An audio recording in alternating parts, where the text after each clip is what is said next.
give me an idea how many of you here may find what I'm about to tell you of practical value, let me ask you please to raise your hands.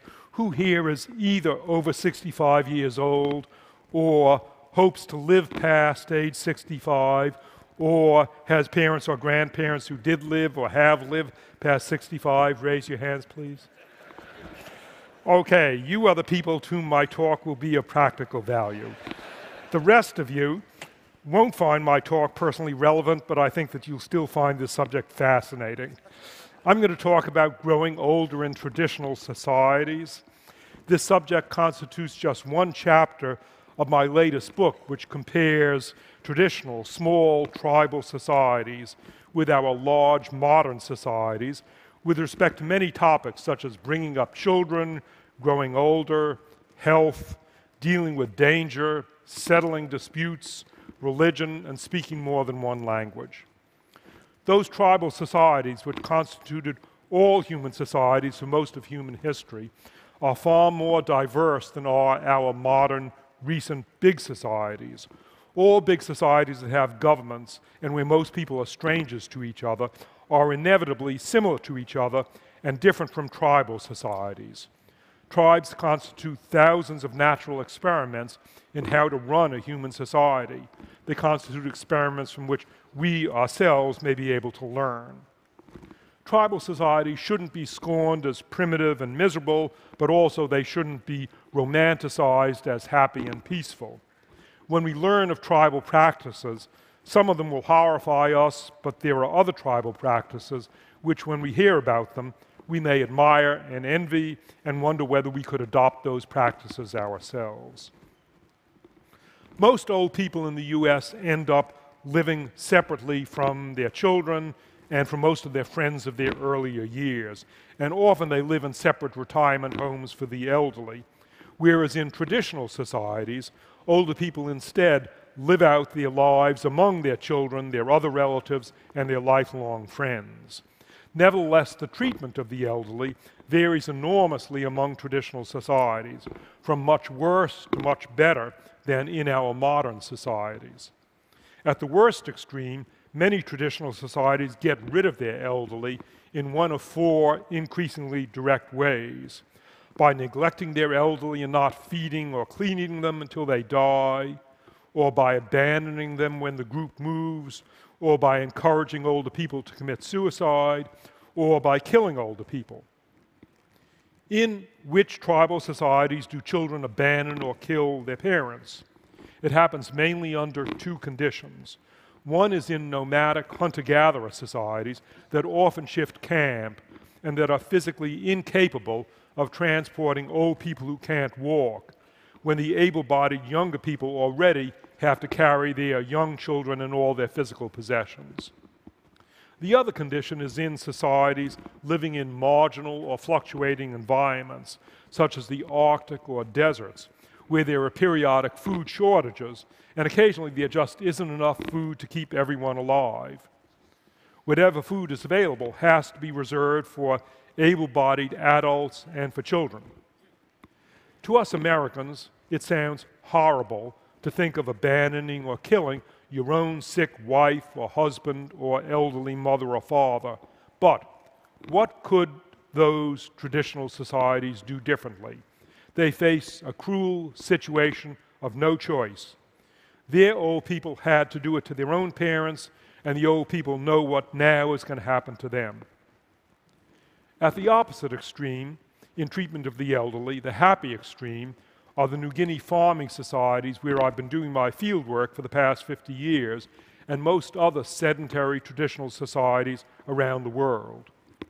In those societies, older people are cared for, they are fed, they remain valuable, and they continue to live in the same hut or else in a nearby hut near their children, relatives, and lifelong friends. There are two main sets of reasons for this variation among societies in their treatment of old people. The variation depends especially on the usefulness of old people and on the society's values. First, as regards usefulness, older people continue to perform useful services. One use of older people in traditional societies is that they often are still effective at producing food. Another traditional usefulness of older people is that they are capable of babysitting their grandchildren, thereby freeing up their own adult children, the parents of those grandchildren, to go hunting and gathering food for the grandchildren. Still another traditional value of older people is in making tools, weapons, baskets, pots, and textiles. In fact, they're usually the people who are best at it. Older people usually are the leaders of traditional societies and the people most knowledgeable about politics, medicine, religion, songs, and dances. Finally, older people in traditional societies have a huge significance that would never occur to us in our modern literate societies, where our sources of information are books and the internet.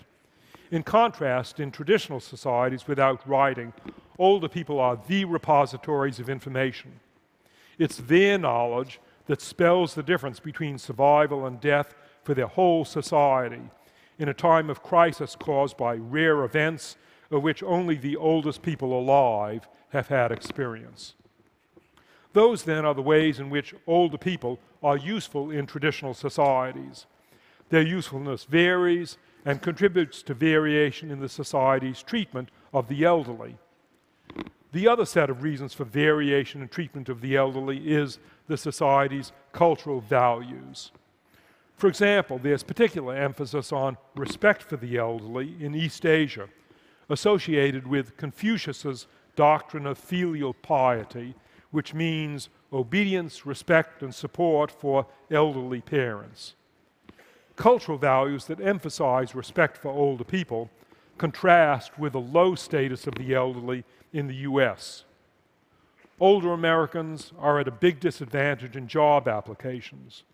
They're at a big disadvantage in hospitals. Our hospitals have an explicit policy called age-based allocation of healthcare resources. That sinister expression means that if hospital resources are limited, for example, if only one donor heart becomes available for transplant, or if a surgeon has time to operate on only a certain number of patients, American hospitals have an explicit policy of giving preference to younger patients over older patients on the grounds that younger patients are considered more valuable to society because they have more years of life ahead of them, even though the younger patients have fewer years of valuable life experience behind them. There are several reasons for this low status of the elderly in the US. One is our Protestant work ethic, which places high value on work, so older people who are no longer working aren't respected. Another reason is our American emphasis on the virtues of self-reliance and independence, so we instinctively look down on older people who are no longer self-reliant and independent. Still, a third reason is our American cult of youth, which shows up even in our advertisements. Ads for Coca-Cola and beer always depict smiling young people, even though old as well as young people buy and drink Coca-Cola and beer. Just think, what's the last time you saw a Coke or beer ad depicting smiling people 85 years old? Never. Instead, the only American ads featuring white-haired old people are ads for retirement homes and pension planning. Well, what has changed in the status of the elderly today compared to their status in traditional societies?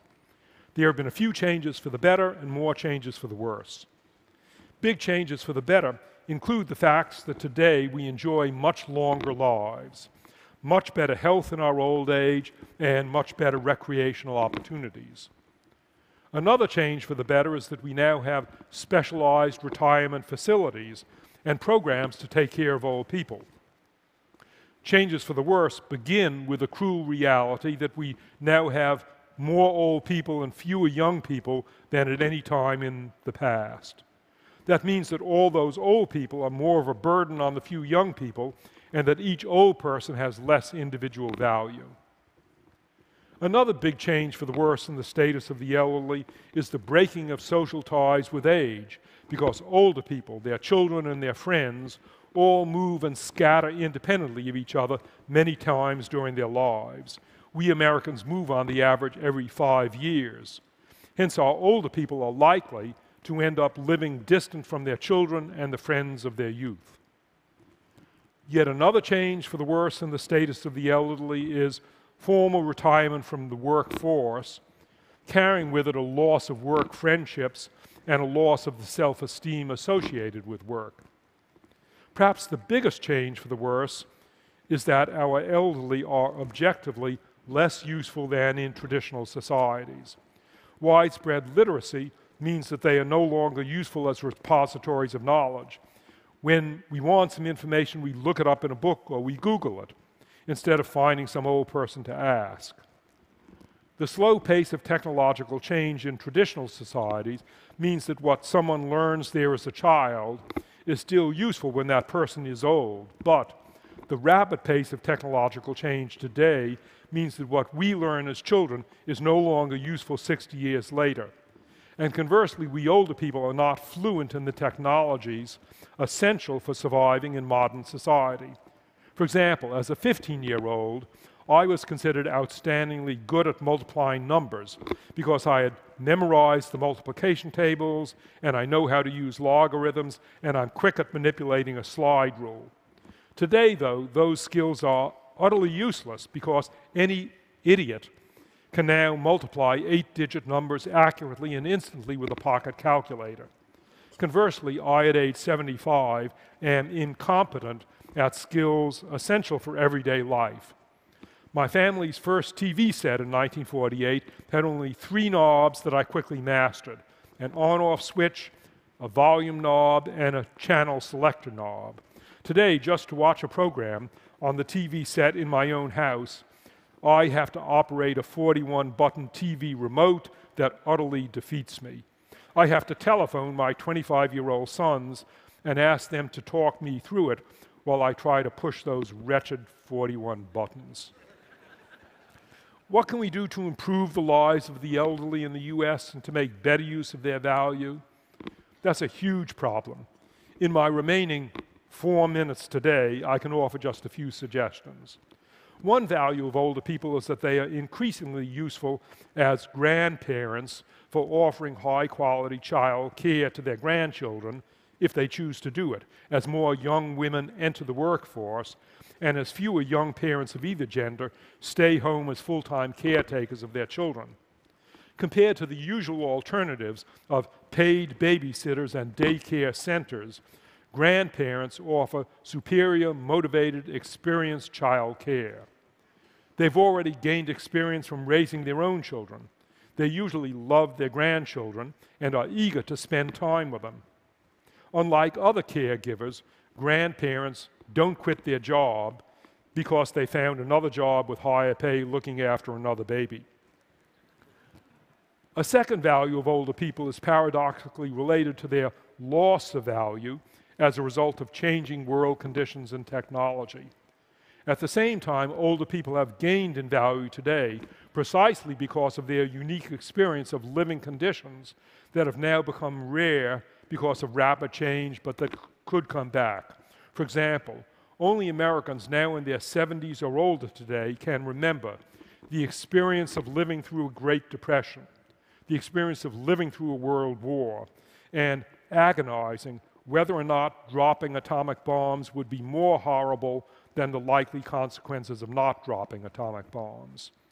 Most of our current voters and politicians have no personal experience of any of those things, but millions of older Americans do. Unfortunately, all of those terrible situations could come back. Even if they don't come back, we have to be able to plan for them on the basis of the experience of what they were like. Older people have that experience, younger people don't. The remaining value of older people that I'll mention involves recognizing that while there are many things that older people can no longer do, there are other things that they can do better than younger people. A challenge for society is to make use of those things that older people are better at doing. Some abilities, of course, decrease with age. Those include abilities at tasks requiring physical strength and stamina, ambition, and the power of novel reasoning in a circumscribed situation, such as figuring out the structure of DNA best left to scientists under the age of 30. Conversely, valuable attributes that increase with age include experience, understanding of people and human relationships, ability to help other people without your own ego getting in the way, and interdisciplinary thinking about large databases, such as economics and comparative history, best left to scholars over the age of 60. Hence, older people are much better than younger people at supervising, administering, advising, strategizing, teaching, synthesizing, and devising long-term plans. I've seen this value of older people with so many of my friends in their 60s, 70s, 80s, and 90s who are still active as investment managers, farmers, lawyers, and doctors. In short, many traditional societies make better use of their elderly and give their elderly more satisfying lives than we do in modern big societies. Paradoxically, nowadays, when we have more elderly people than ever before, living healthier lives and with better medical care than ever before, old age is in some respects more miserable than ever before. The lives of the elderly are widely recognized as constituting a disaster area of modern American society. We can surely do better by learning from the lives of the elderly in traditional societies. But what's true of the lives of the elderly in traditional societies is true of many other features of traditional societies as well. Of course, I'm not advocating that we all give up agriculture and metal tools and return to a hunter-gatherer lifestyle. There are many obvious respects in which our lives today are far happier than those in small traditional societies.